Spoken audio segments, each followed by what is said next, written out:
तो दोस्तों आज के इस वीडियो में मैं आपको बताने वाला हूँ पीसीपी क्लासेस के बारे में कि पीसीपी क्लासेस क्या है और पीसीपी क्लास लेना जरूरी है या नहीं। अगर नहीं लेते हैं तो उसके क्या नुकसान है। लेकिन सबसे पहले मैं आपको बता देता हूँ कि यहाँ पे पीसीपी क्लासेस है क्या। तो यहाँ जब अपना एनएस में एडमिशन लेते हैं तो कई चीज़ें होती है, आपके प्रैक्टिकल, आपके असाइनमेंट, आपके PCP classes, hall ticket, day sheet, exam fees, कई चीज़ें होती है। उनमें से एक हमारा बनता है पीसीपी क्लासेस और ये आपको अपना एग्जाम से पहले लेना ज़रूरी है। लेकिन क्या है कि कंपल्सरी नहीं है। लेकिन सबसे पहले हमारा अपना ये डाउट बनता है कि किन्हें लेना ज़रूरी है, किन्हें लेना ज़रूरी नहीं है। तो दोस्तों अगर आपका अपना कोई सब्जेक्ट प्रैक्टिकल वाला है, कोई भी सब्जेक्ट प्रैक्टिकल वाला है तो ऐसे में आपका पीसीपी क्लास लेना ज़रूरी हो जाता है। अगर नहीं लेंगे तो सुनसान है। लेकिन जिन स्टूडेंट का प्रैक्टिकल वाला कोई सब्जेक्ट नहीं है, जिनका कोई प्रैक्टिकल वाला सब्जेक्ट ही नहीं है, तो ऐसे में अगर वो अपने पीएसपी क्लासेस नहीं भी लेते हैं, तो भी उन्हें कोई ज़्यादा ख़ास फ़र्क नहीं पड़ेगा। लेकिन अगर इन केस अगर आपका प्रैक्टिकल वाला कोई सब्जेक्ट है और अगर आप अपना पीएसपी क्लासेस लेते हैं और नहीं लेते हैं, पीसीपी क्लासेस लेने का फ़ायदा या नुकसान हमारा क्या बनता है? तो दोस्तों जब आपका प्रैक्टिकल होता है तो प्रैक्टिकल के 50% मार्क्स आपके जुड़े होते हैं आपके पीसीपी क्लासेस से और ये पीसीपी क्लासेस से 50% मार्क्स कैसे जुड़े होते हैं? सपोज़ जैसे आपका सब्जेक्ट बनता है हमारा अपना डाटा एंट्री, तो डाटा एंट्री में जो प्रैक्टिकल होता है 60 का होता है। तो इसका 50% आपका पीसीपी क्लास से जुड़ा हुआ है, 50% आपका अपना नॉर्मली यानी जैसे अपना हम कह सकते हैं फॉर्मेटिव और समेटिव, दो तरह से होते हैं फॉर्मेटिव और समेटिव।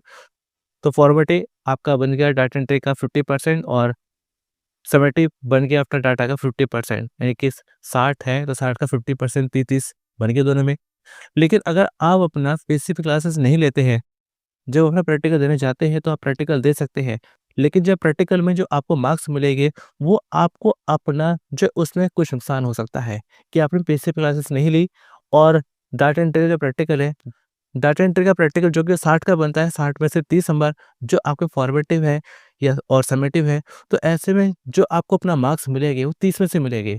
लेकिन फिर जब उसको अपना कैलकुलेट किया जाएगा आपके रिजल्ट में, तो वो अपना बनेगा 60 में से।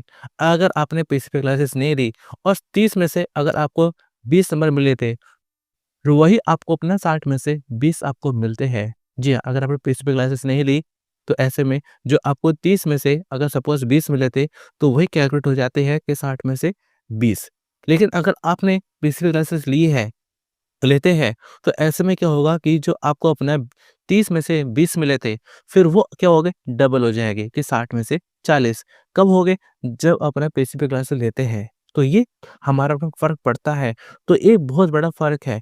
तो इसलिए पीसीपी क्लासेस लेना ज़रूरी है उन स्टूडेंट के लिए जिनके अपना कोई ना कोई प्रैक्टिकल वाले सब्जेक्ट बनते हैं। बाकी वोकेशनल सब्जेक्ट है, तो वोकेशनल सब्जेक्ट का पीसीपी क्लासेस से कोई इतना संबंध नहीं है। अगर आपके पास कोई वोकेशनल सब्जेक्ट है, तो उसका पीसीबी क्लासेस में अपना 50% समेटिव फॉर्मेटिव नहीं होता है। लेकिन बाकी ये आपके जो सब्जेक्ट है, जो आपके वोकेशनल सब्जेक्ट नहीं है, तो उसमें आपके मार्क्स है, ज़रूर अपना अप डाउन हो सकते हैं। लेकिन वोकेशनल सब्जेक्ट है, पीसीबी क्लास नहीं लेते हैं, तो कोई दिक्कत वाली बात नहीं है। और दोस्तों अब मैं आपको बता देना चाहता हूँ कि आपके अपना कम से कम 5 पीसीपी क्लास लेना ज़रूरी है। वो भी लास्ट की आपके 5 क्लासेस बनती है। यानी कि अभी हमारा अपना एग्ज़ाम होना है अप्रैल 2025 में। वैसे देखा जाए आपकी पीसीपी क्लासेस लगना शुरू हो चुकी है। आप अपना स्टडी सेंटर जाकर पीसीपी क्लास ले सकते हैं, जो कि ऑलमोस्ट होती है सैटरडे संडे या कई स्टडी सेंटर पर सैटरडे नहीं होती है, तो वहाँ पे संडे संडे क्लास लगती है। तो वो संडे संडे जो क्लास होती है अपना जाकर अपना ले सकते हैं स्टडी सेंटर से। आपके पास जो आईडी कार्ड है, आईडी कार्ड के सबसे आगे नीचे ब्लू रंग में आपको ऑफर मिल जाता है स्टडी सेंटर, तो वहाँ जाके क्लास ले सकते हैं।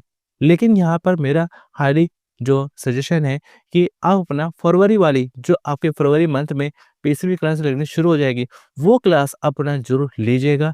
अगर आपका अपना कोई प्रैक्टिकल वाला कोई सब्जेक्ट है, अगर नहीं भी है तो अपने जाके क्लास ले सकते हैं, कोई दिक्कत वाली बात नहीं है। उससे आपको कई सारी ज़रूरी जानकारी ही मिलेगी, उससे आपको कई सारे फ़ायदे ही होएँगे। अगर आपके पास प्रैक्टिकल वाला कोई सब्जेक्ट नहीं है तो भी अपना क्लास ले सकते हैं।